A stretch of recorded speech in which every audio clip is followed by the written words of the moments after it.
Décidément, Corina Larsen n'en a pas fini avec ses révélations explosives sur les dessous de sa relation avec Juan Carlos Ier.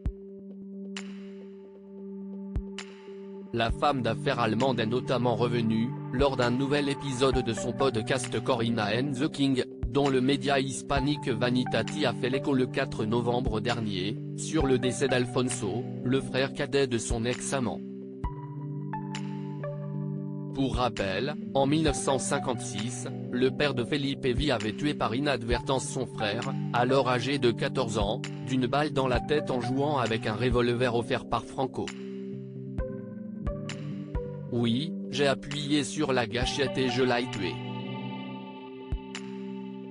Mais c'était un accident, aurait-il confié à son ex-maîtresse. Marqué par cette tragédie, Juan Carlos culpabilisait d'avoir causé la mort de son frère, un jeune homme pour qui il avait beaucoup d'estime. Il me disait que son jeune frère était le plus brillant, le plus beau, le meilleur joueur de golf, le fils préféré de ses parents, a rapporté Corina Larsen lors du 2e épisode de son podcast.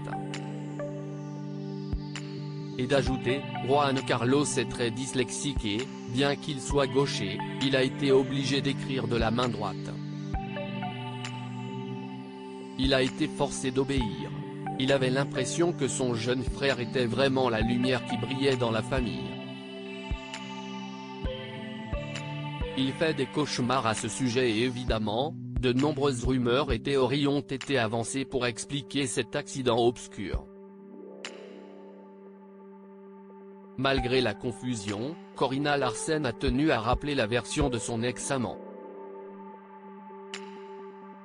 Clairement, il jouait à un jeu stupide. Dans tous les cas, il a chargé l'arme.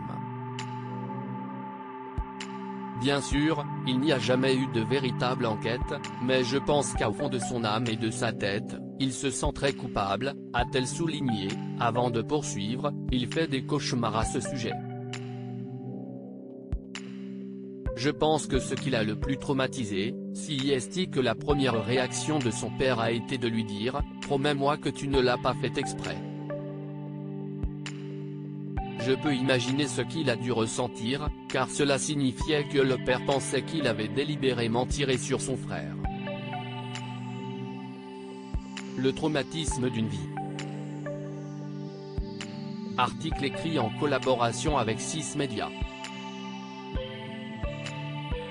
Crédit photo, Jacques Ovid Moreau.